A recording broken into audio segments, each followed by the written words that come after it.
Revelação progressiva. É interessante a gente perceber na dinâmica da vida os múltiplos caminhos, as múltiplas ferramentas que Deus possui para estimular a evolução humana, a evolução da criatura. Por exemplo, tomando a reencarnação, se observássemos a natureza, por exemplo, nas cobras trocando de pele, especificamente na lagarta peluda, feia, devoradora de vida, se fechando no seu casulo e depois transbordando de vida numa borboleta polinizadora, nós já muito poderíamos ter deduzido a questão de vidas sucessivas. Especialmente se olhássemos à luz de um Pai bom, justo e todo-poderoso, o fenômeno dos talentos precoces, das doenças de nascença, dos acidentes, das aparentes injustiças e maldades que existiriam no mundo, mas que não se sustentam à luz das vidas sucessivas, ou que só se resolve, nós só podemos nos reconciliar com a bondade, a justiça perfeitas de um Deus Todo-Poderoso à luz da reencarnação. Qualquer pessoa que pense sobre a vida chega a essa conclusão. Ainda mais com os fenômenos mediúnicos que banham a humanidade desde o seu nascedouro. Ou seja, inúmeras ferramentas a vida vem usando para nos ensinar da reencarnação. Mesmo assim, nos 200.000 anos que a ciência hoje estima ser o tempo de existência do Homo sapiens sapiens, que é a nossa espécie na Terra,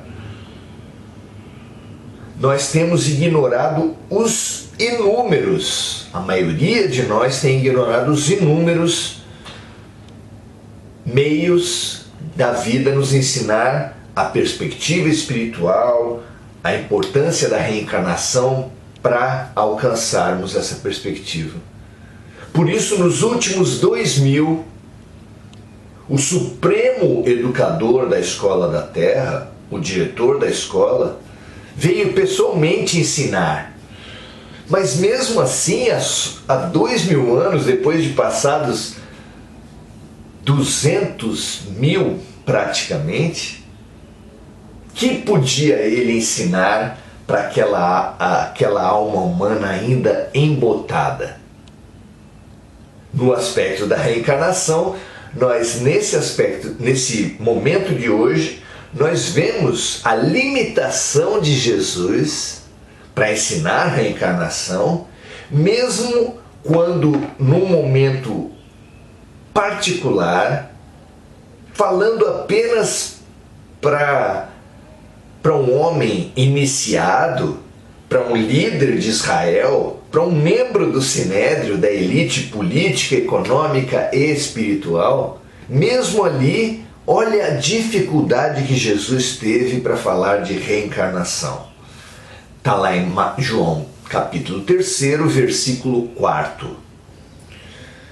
Ele falava com Nicodemos, então. Disse-lhe Nicodemos, após Jesus ter ensinado que era importante nascer de novo para alcançar o reino dos céus, o que ele disse para Jesus?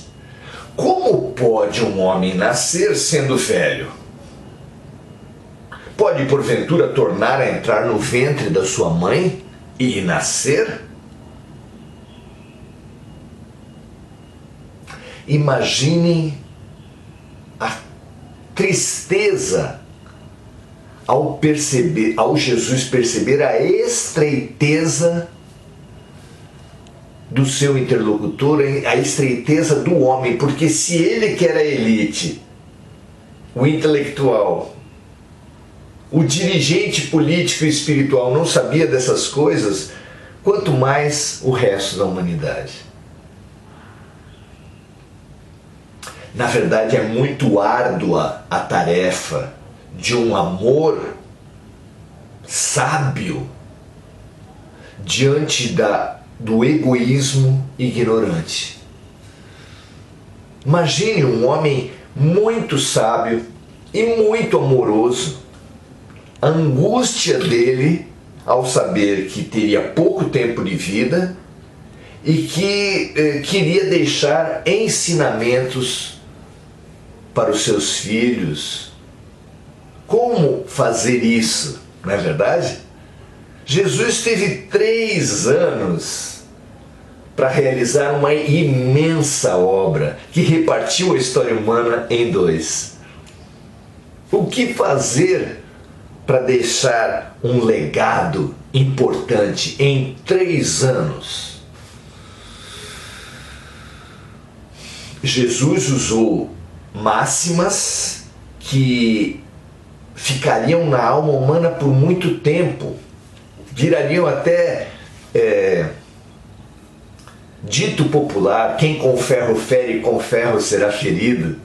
Vem de um ensinamento de Jesus, que é até um trava-línguas nessa maneira de reproduzir.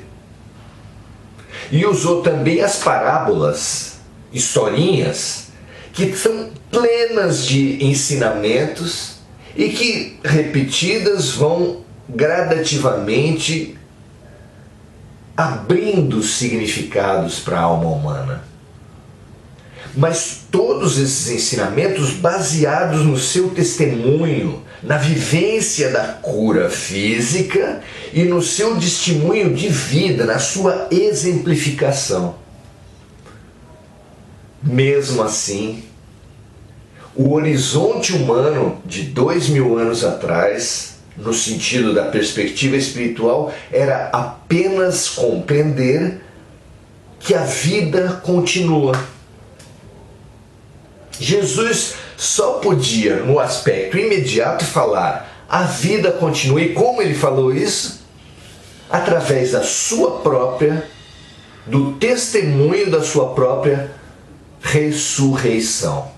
Que até hoje a maioria não entende, acha que é uma ressurreição no corpo. Quando ele falava da permanência espiritual do ser e dos poderes fantásticos que existem no campo espiritual para toda criatura, ao materializar novamente o seu corpo 3 dias após a morte. Se nem a permanência do Espírito ficou suficientemente clara para a humanidade a partir da ressurreição, que dizer da reencarnação? Como ele poderia falar? Em círculos muito pequenos, ele chegou a dizer que João Batista era o Elias que retornara. Aqui, nessa passagem, ele falando apenas para Nicodemos e alguns poucos discípulos, ele disse que ninguém vai ao reino dos céus se não nascer de novo na matéria e no espírito, na carne e no espírito.